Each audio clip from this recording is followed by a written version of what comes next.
As someone who has tried almost everything to resolve the autoimmune symptoms that I used to experience and now supports women in doing the same, I have learned a lot along the way. And in this video, I want to share with you what worked, what didn't, and the 5 key lessons that I learned that I wish that I knew 6+ years ago when I was in the depths of experiencing flares, desiring so deeply to understand and address what my body was expressing, but also feeling overwhelmed with information and spinning my wheels around what steps to actually take that would make a difference in how I was feeling. So let's dive in. The first lesson that I learned is that my body was never attacking itself. When I first received my diagnosis, when I was about 18 years old, which by the way was adult onset Still's disease, it's very, very similar to rheumatoid arthritis or lupus.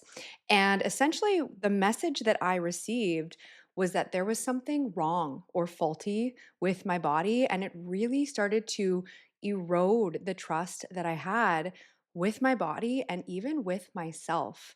And so, for several years and many, many flares, the only thing I believed that I could do to help myself was to manage stress or take medication to help manage the symptoms. And I had essentially accepted this identity as someone who had an incurable autoimmune disease that I was going to live with for the rest of my life. And it wasn't until I was introduced to an incredible naturopathic doctor several years after my diagnosis that she shared with me an idea that was the seed that would start changing everything for me. And that was that when my body was mounting these big immune responses, it wasn't actually against itself, it was against some sort of pathogen, whether that be a virus, bacteria, or parasite. For me, which she had specifically mentioned at the time, was Epstein-Barr virus. And so I remember this feeling like such a relief for me on more than one level because all of a sudden there were things that I could do to help address the symptoms that I was experiencing beyond just medication. So I started modifying my diet and adding in anti-inflammatory supplements and cleansing my organs and opening my detox pathways. And this also started to help repair that trust with my body and with myself because suddenly my body wasn't attacking itself. It was actually mounting an immune response against some sort of pathogen within my system and actually doing its job, actually protecting me. And so for several years, I modified my diet. I took different supplements. I was also introduced to Anthony William, which is medical medium, and all of his books. And this really reinforced this idea. I started adding in 16 ounces of celery juice every single day, which I did for 2 years straight, and adding in different types of herbs and supplements as well. And all of this helped to a certain extent, but I was still experiencing flares and symptoms. And not only that, but what I found is that instead of my fear being just around my symptoms and flaring, all of a sudden I was now also fearing picking up some sort of virus or pathogen or parasite when I would use public washrooms or eat in public or share something with someone. So I was still living in this state of fear, and it didn't feel like ease to me. And where I experienced the biggest breakthrough is when I was introduced to the idea that it's actually our energetic state of being that dictates whether or not any sort of pathogen can actually bind within our cells. So I came about this in a very roundabout, backwards way when I had been seeking support to actually manage the really, really severe anxiety and fear I was experiencing around my health and my symptoms. And I got into somatic work and energy work. And when I did that, I started understanding that my body was carrying this vast emotional load that I was previously completely unaware of. And I started understanding that there were certain patterns and ways of being that I operated within, and certain beliefs that actually impacted my decisions and how I went about my life that impacted that energetic state and actually was driving the symptoms that I was experiencing. And once I started addressing those deeper layers, my symptoms started to resolve on their own. And I later found a really fantastic resource, which is Dr. Joe Dispenza and his research team, which again confirmed this idea through the field of epigenetics and all of the studies that he does. He shows not only that it's actually our internal environment which signals certain genes on or off. And as we know, autoimmune disease and other chronic conditions can run through our familial lines, through our genetics. However, our internal environment actually dictates whether those genes are turned on or off, which brought in this sense of empowerment that there was something that I could actually do to manage and transform my state so that I wasn't a victim to what I inherited through my genetics. And in these studies, he also shows that it's our energetic state of being that actually dictates whether or not certain pathology can bind within our cells. So here I had found this deeper root with pathogens, parasites, and viruses. And I'm not saying that these don't exist, but when I discovered that our energetic state of being actually dictates whether these pathogens can reside within our system, it felt like a much deeper root where instead of the cause and solution to these symptoms that I was experiencing being out there in something I could never really fully control or manage, all of a sudden they were in here and I had the power to process through them, to reconcile them, and to make real shifts within my life that actually started transforming my symptoms from the inside out. And what I have found in working with women, and specifically the women that come into my world, is that if you have an immaculate diet and you have tried all of the different supplements and essentially have exhausted your resources for what you can try to resolve or manage your symptoms from the outside, oftentimes if symptoms are still present, it's because there is some deeper energetic pattern or unconscious material that is actually asking and inviting to be brought into conscious awareness, to be processed through and transformed. And so, the main lesson here that I wish I could go back and share with myself 6, 10, 15 years ago when I was believing my body was attacking itself and that there was nothing that I could do is that my body was, in fact, not attacking itself. And there were deeper roots at the physical, emotional, mental, nervous system, and even spiritual levels that were there that I would eventually be able to see, understand, process, and work through such that I was able to actually transform my symptoms from the inside out. The second lesson that I learned is that symptoms carry profound and even sometimes symbolic communication. So much of the time when we experience symptoms or pain, our immediate reaction is to fix it or numb it or silence it so that we can get back to doing all of the things that we need to do. And I get it, symptoms and pain can be debilitating. They can completely interrupt our life. And there's a time and place to actually take the edge off when it comes to pain so that we have the capacity to function within our lives and the space to actually do the deeper work. But what happens when we silence symptoms without actually understanding the communication within them is that we're essentially putting on this band aid without addressing the deeper root that is there, whether that be something on the physical level or whether that be something in the deeper energetic or nervous system levels that are actually impacting what the body is expressing. So, I want to give you an example of a symptom that I used to experience along with my flares that had very profound communication, meaning, and invitations around it. And that was these sore throats that I used to experience along with flares. Now, this was a relatively mild symptom that came along with my flares because I also had very high fevers for weeks at a time, anemia, fatigue, joint pain. I also went through flares where I had pericarditis, which is inflammation of the heart, meningitis, which is inflammation of the meninges within the spinal cord and brain, kidney failure, difficulty breathing, all sorts of things like this. So, very loud systemic symptoms. But specifically with the sore throats, I was told that the sore throats that I was experiencing were just one of the symptoms that came along with the autoimmune disease that I was diagnosed with. Fast forward several years into my healing journey, what I started to understand was that there is an incredible link between our energy systems and our physiological systems. So, you may or may not be familiar with the chakra system or the energy centers within our energetic makeup. We have the root chakra, the sacral chakra, the solar plexus chakra, the heart chakra, the throat, the third eye, and the crown.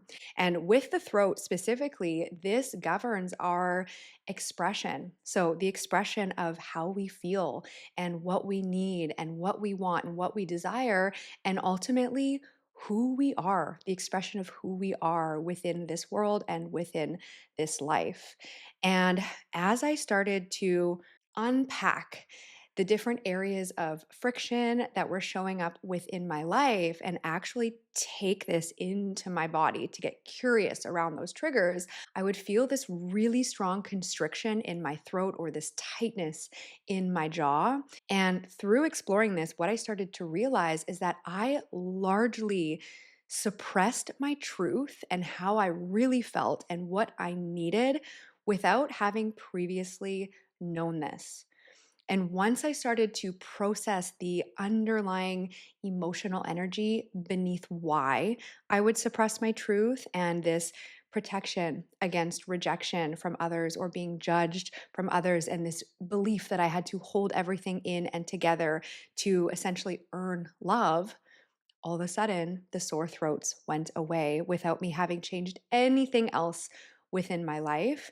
And for me, having that awareness and actually processing through and transforming the underlying beliefs, the unprocessed emotions involved, and the imprints that that left within my nervous system is what actually resolved my symptoms. And had I just silenced those sore throats or accepted them as something that I was going to have to live with for the rest of my life, I never would have actually seen these patterns within myself, been able to come back home to myself in these ways. And don't get me wrong, these are still patterns that I am working through on different levels, but in the absence of any symptoms that are needing to catch my attention and awareness to actually bring me into that process of healing. And so, one of my mentors had once said the acronym of PAIN as meaning pay attention inside now. And this really fits within the lesson that I learned, such that when there is chronic pain or symptoms, whether that be in the autoimmune family, in the realm of fibromyalgia or chronic fatigue, or something entirely different, even with injuries, I have found. When something isn't going away through more traditional and even holistic means of healing, it's often because there is some deeper unconscious material that is asking to be brought into our awareness and alchemized. And in this way, those symptoms are present. Not because the body is broken or faulty or there is something wrong with you, but because there is this incredible intelligence that lives within us. And when the body expresses some sort of symptom, we are being invited to deeper awareness and processing. So, if I could go back to talk with that previous version of myself, what I would share is that your symptoms and your pain carry profound invitations and meanings. And when you are able to actually start to drop in and understand what it is that your body is expressing and learn to actually work with what comes up through that process, you will be able to resolve those symptoms from the inside out. So it becomes incredibly empowering to actually learn to understand the language of the body and to actually work with that communication that arises from within. The third lesson that I learned is that much of what drives our symptoms lives below our level of conscious awareness. I touched on this with the last lesson when I had mentioned these sore throats and that I had previously been completely unaware that I was largely suppressing my truth. And what I'm really referring to here when I'm discussing below our conscious level of awareness is the beliefs, perceptions, and survival patterns that live beneath the surface that can essentially run on autopilot. And to share what I mean by this, I want to use the analogy of driving.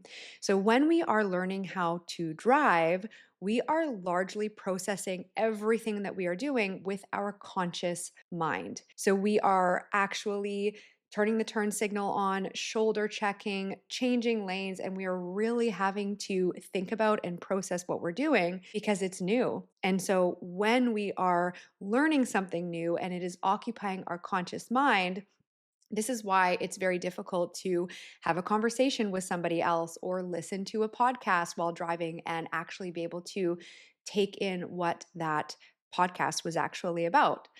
However, through repetition, what happens is that for efficiency and for ease, we actually learn to assimilate all of those actions into this program that we may call driving. And that moves back into the subconscious mind, which is often why years into driving, you don't even really have to think about all of those things. You can have a conversation, you can listen to a podcast, you could be passing your kids snacks, and you may be driving somewhere and not even fully remember the route that you took to get there or what happened or what came up along the way because your conscious mind is actually focused on something else and not the driving.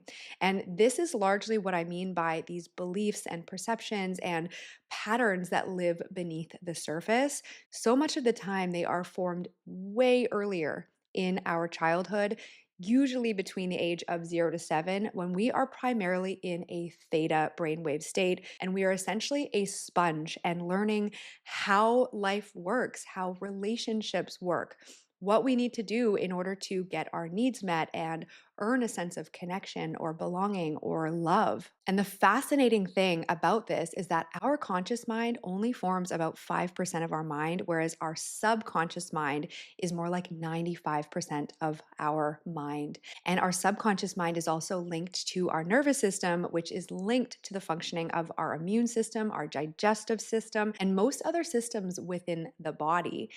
And so, from this point of awareness that I'm at now, it almost seems like how could those factors not impact what is actually going on within our bodies? And again, because most of these patterns and beliefs are formed so much earlier in life, and we can actually even inherit these patterns and beliefs as imprints within our nervous system through our generational lines, it's often really difficult to see when we are in them because it can just seem like who we are and how life works. Now, if you're sitting here thinking, okay, so if there are pieces within my unconscious that are actually impacting my body through these symptoms, then how do I become aware of them so that I can shift them?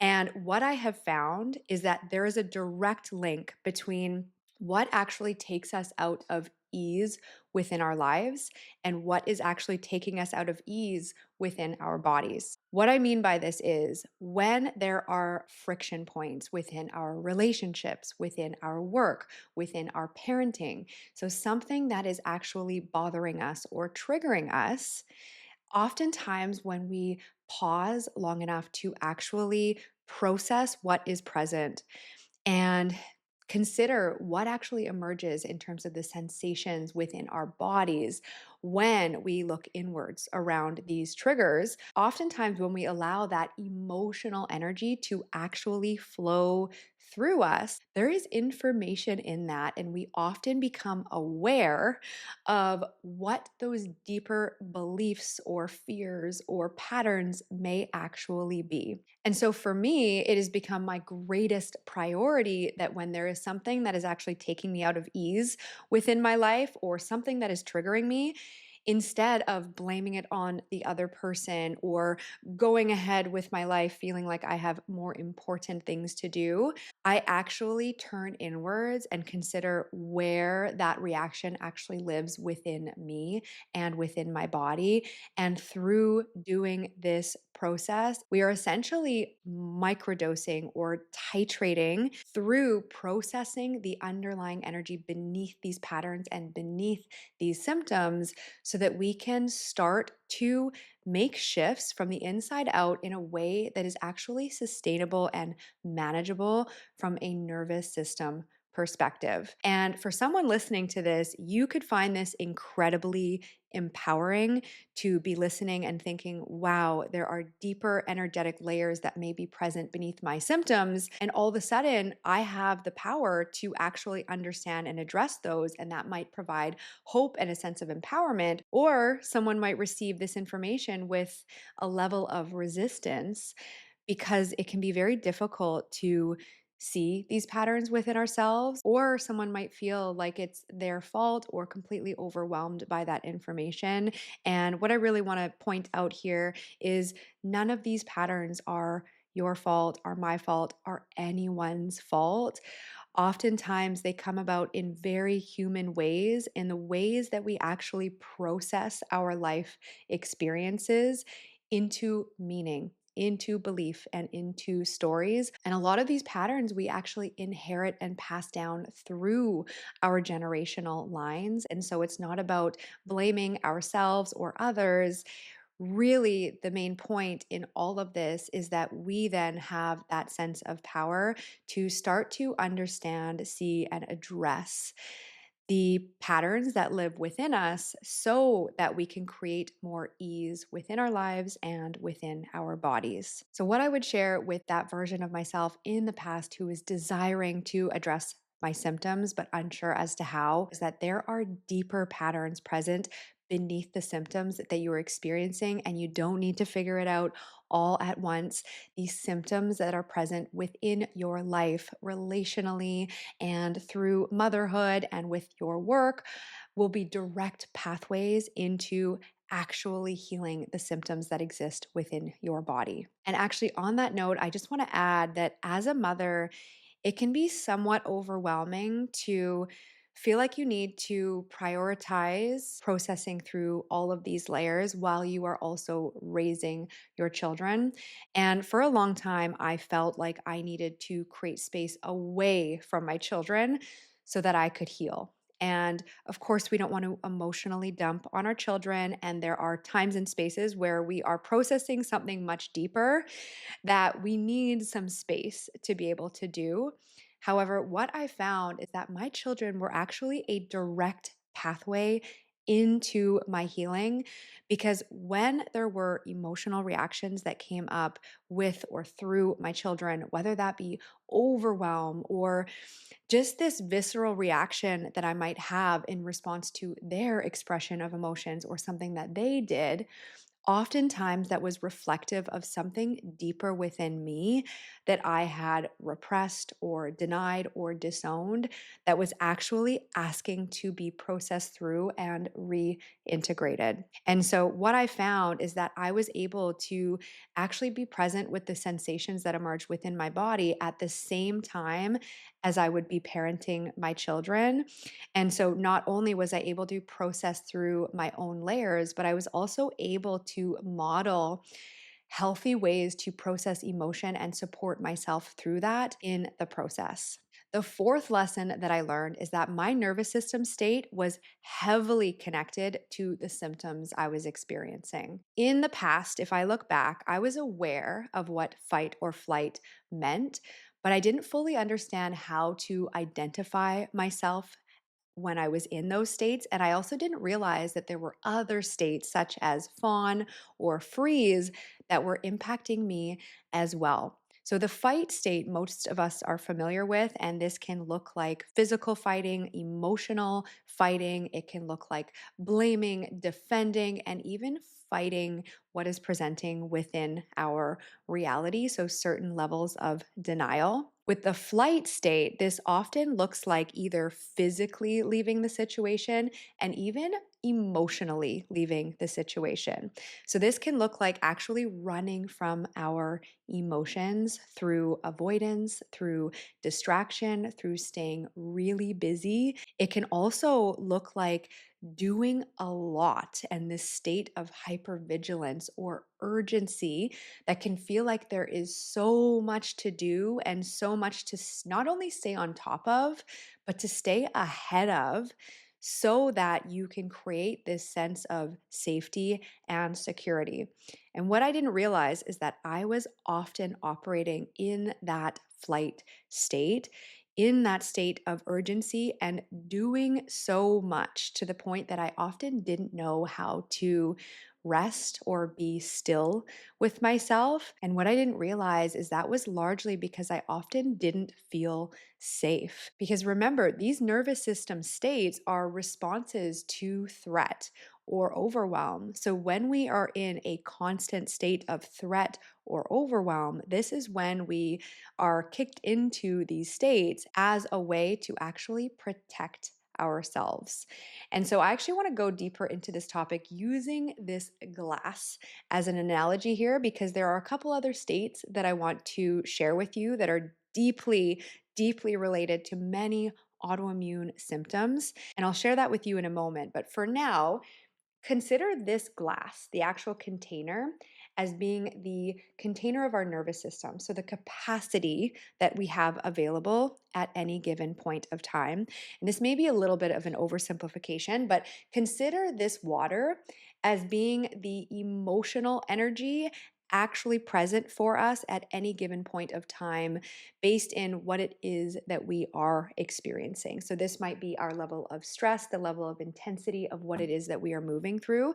And the important thing to understand with this is this doesn't only affect the current emotional state that we are aware of and actively processing, but this also includes the unprocessed emotional energy and unprocessed survival stress from the past that we may have disconnected from. And so when we are threatened, or when the level of intensity of that emotional energy moving through our system reaches capacity, this is typically where we go into overwhelm and go into one of these threat responses, such as fight or flight. And now, the other two responses that I want to share with you are fawn and freeze. So, with the fawn state, this is where someone would be hyper attuned to the emotions and needs of others. This can look a lot like people pleasing and aiming to satisfy or appease somebody else's needs, desires, and feelings, often at the expense of your own, because if you do so, that achieves some level of relational value and actually helps restore that sense of safety within when you are feeling overwhelmed or threatened. And so for me, I realized after the fact that I would often go into this state where I was hyper attuned and aware of everyone else's needs and desires, but also largely disconnected from mine. And I felt sort of lost and unsupported through the translation of all of that. The other state that I didn't realize that I was largely in much of the time below the surface was a state of freeze. And this can be the most tricky state to identify, because with the other states that I just mentioned, there are some pretty clear signs that you would be in that state. Whereas with a freeze or functional freeze state, the very nature of this state is actually one of disconnection. And when you are disconnected, it can be really difficult to actually see or identify that you are disconnected. And so the reason that we would go into this state would be if there was a threat or level of intensity that is present that we can't fight and we can't run from.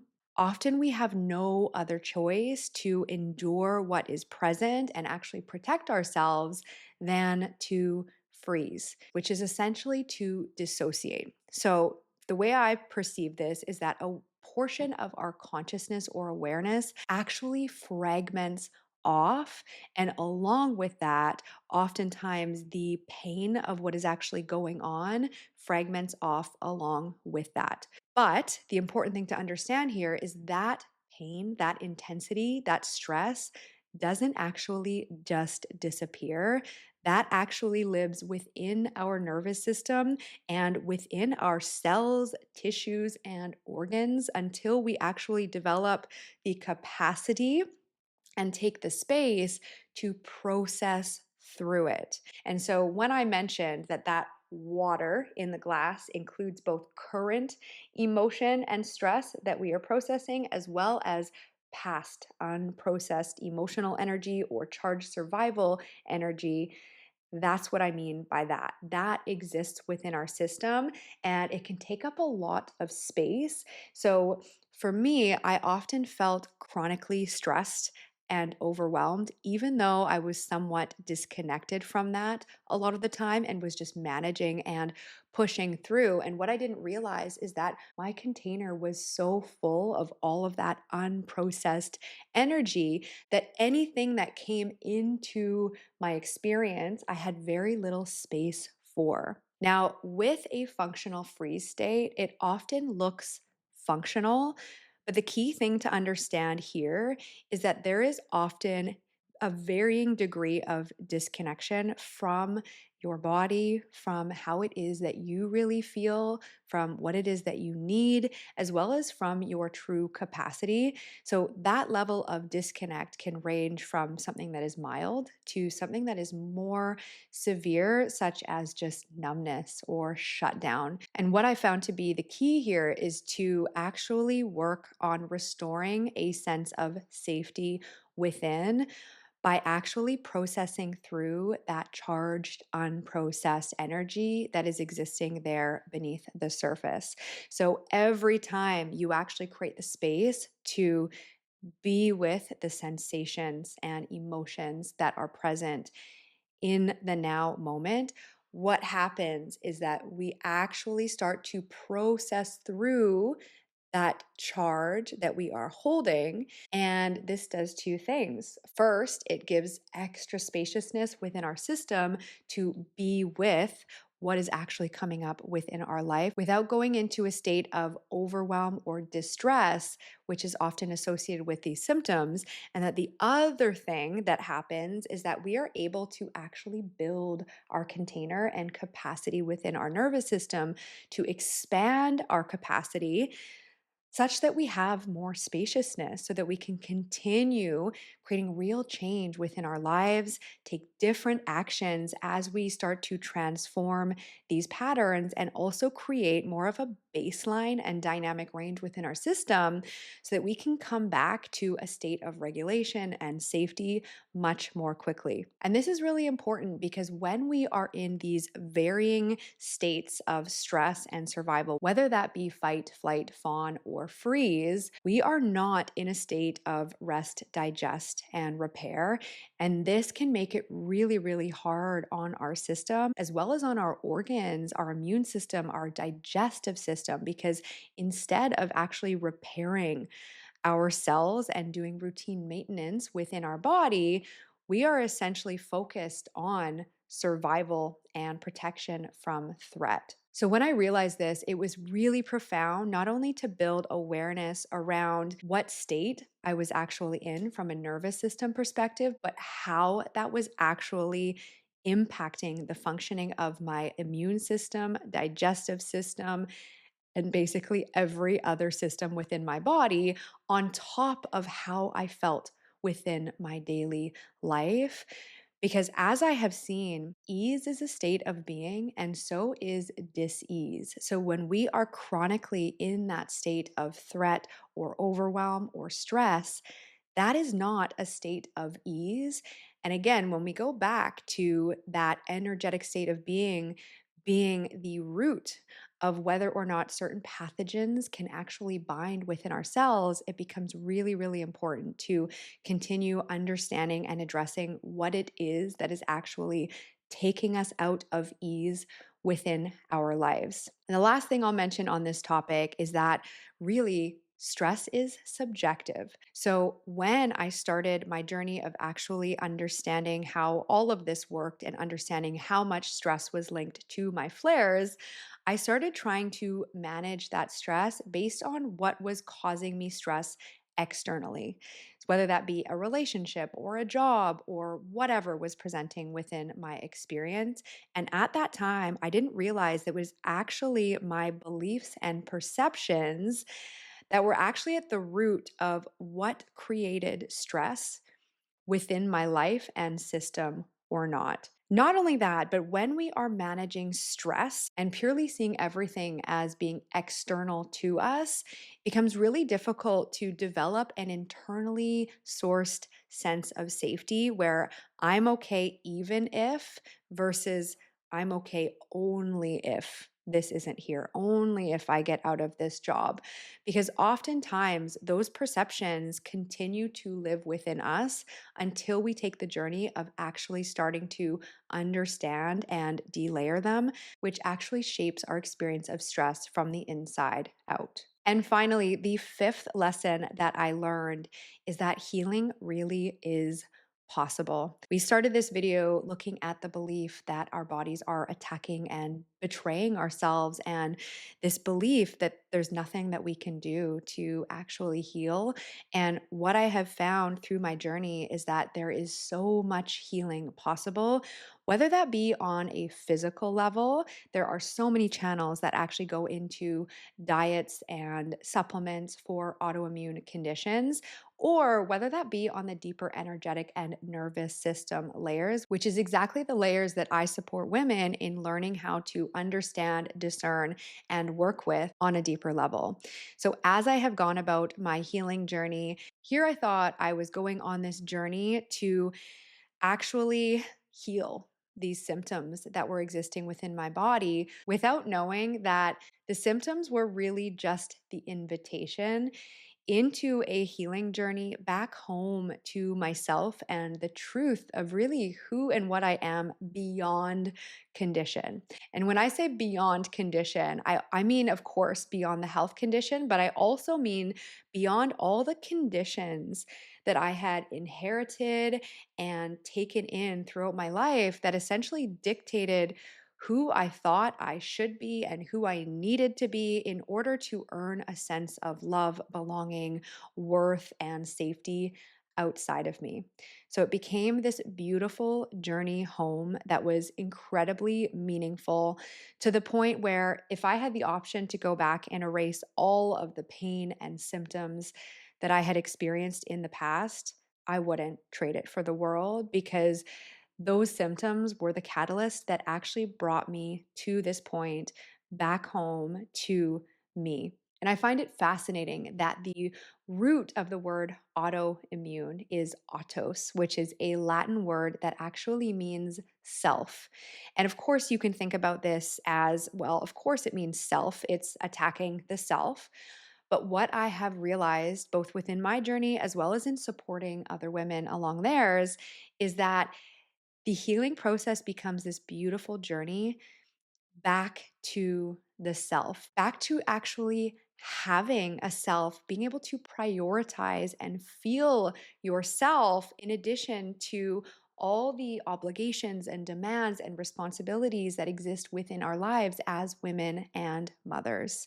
So, if I could go back to that version of myself, what I would share is that healing really is possible. And if you continue to follow the thread, build your attunement, build your capacity, and as long as you are willing to take radical responsibility and accountability for actually taking those symptoms within life and those triggers inwards, they will process you from the inside out, and it will be a journey that you can't even fully understand or comprehend in terms of what that actually becomes and means to you. So, if you're listening to this and you are curious as to whether there may be those deeper energetic or nervous system roots beneath the symptoms that you are experiencing, I'm inviting you to get your free guided rooting practice, which is linked below. And that is essentially a 20-minute guided process that takes you into reconnecting with your body, opening up the lines of communication from within, and gently pulling up those deeper energetic roots so that you can start to explore and witness and experiment any sensations that actually come up through that process. And what I find is that this opens very different conversations that are much more empowering from my perspective around the deeper roots that are present and the deeper roots that you are actually able to process within yourself beneath these chronic symptoms. And if you'd like to go deeper into this work, this is exactly what we do within my signature immersion, Rooted, which is designed specifically for mothers experiencing autoimmune or similar systemic symptoms to not only learn how to discern and understand the various layers that may be present beneath their symptoms, but also to equip yourself with an integrated roadmap on how to continue delayering those symptoms going forward. I am currently accepting applications for my next intake, and you can find all of the details below to check it out and to apply. I would love to hear in the comments what came up for you as you listened. What resonated? What didn't resonate? What did you maybe feel some resistance towards? And what might you have further questions around? So please feel free to leave me a comment, like this video if this provided some sort of value for you. And I also invite you to subscribe to continue receiving these videos. I will see you in the next one.